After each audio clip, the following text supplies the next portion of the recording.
Right now, as you read these words, there is a voice in your head. It might be narrating what you are reading. It might be commenting on whether this is interesting.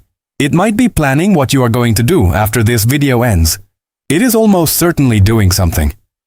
That voice, the one running quietly in the background of everything you do, is called inner speech. And it is so constant, so automatic, so woven into the fabric of your experience that most people never stop to ask a simple but deeply strange question. Who is talking? Because if you can listen to the voice in your head, if you can step back and observe it, if you can sometimes argue with it or tell it to be quiet, then who exactly is the one doing the listening? Who is the observer watching the narrator? And what does it mean that the voice and the observer seem to be different things? By the end of this video, you are going to discover that the voice in your head is not the source of your thoughts. It is something stranger, something more like a translation. And the thing being translated has no words at all. What inner speech actually is, scientists call it inner speech, verbal thought, or internal monologue. It is the silent, self-directed use of language inside your own mind. And it is far more varied and complex than most people realize. Research by psychologist Russell Hurlburt, who spent decades using a technique called descriptive experience sampling, asking people to report exactly what was happening in their mind at random moments throughout the day, found that inner speech is not universal. About 30% of people have a near-constant verbal internal monologue. Another large group experiences inner speech only intermittently in specific situations.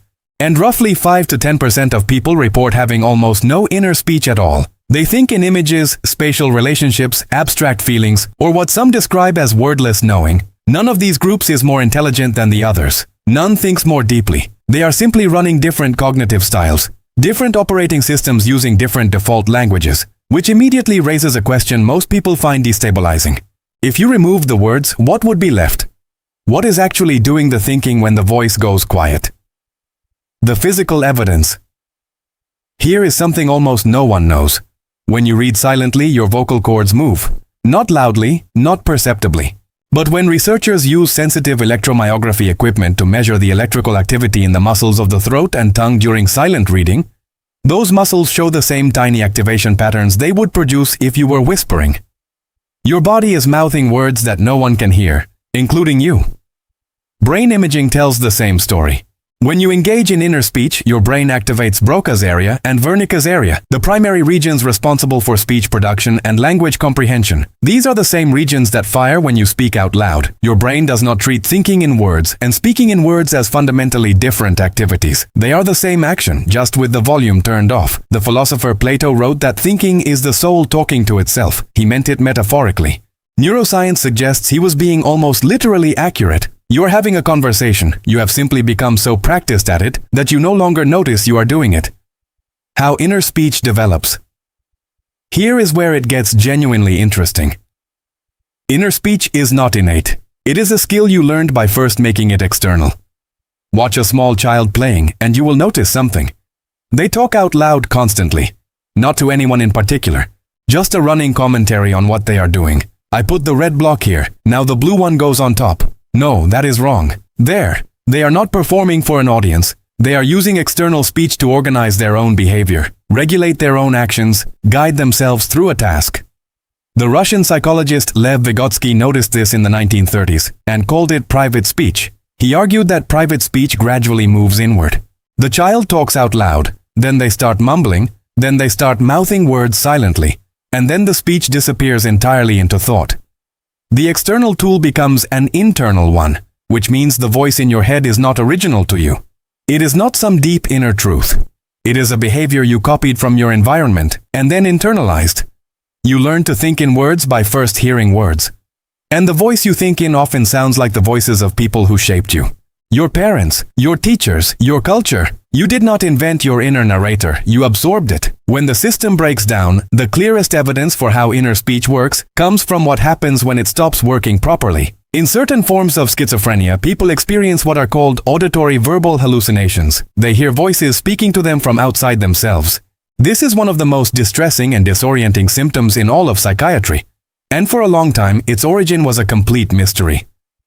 Modern neuroscience now has a compelling explanation. Those voices are inner speech that has been misattributed. The person's own thoughts, generated by the same speech production system, are failing to be recognized as self-generated. Instead, the brain labels them as external, as foreign, as coming from somewhere else. What makes this so extraordinary is what it reveals about the normal, healthy experience of inner speech.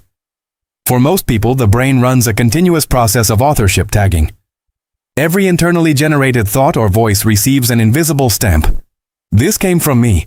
In schizophrenia, that stamp fails. The thought was real. The content was real. The only thing that changed was the label. Your confidence that the voice in your head is yours, that it belongs to you, that you are its author, rests entirely on a tagging system you cannot directly observe, running continuously in the background of your consciousness. And when that system glitches, the boundary between self and world dissolves. People who think without words consider the case of people who are born profoundly deaf and who never acquire any formal language, spoken or signed. No English, no ASL, no written system. Pure prelinguistic existence. These individuals, when studied by researchers, still clearly think. They plan. They remember. They problem solve. They have preferences and opinions and humor. They dream. They have an inner life. But when asked to describe it, they describe something that bears almost no resemblance to verbal thought. No sentences, no words, no inner voice. Instead, something more like spatial, visual, gestural experience. Feeling the shape of a problem. Moving through a situation mentally the way you might move through a physical space. And if you combine this with what we know about inner speech, something clarifying begins to emerge. Language is not the source of thought. It is one of the tools thought can use. When you think in words, you are translating something nonverbal into a verbal format. The translation is useful. It allows you to organize, communicate, plan.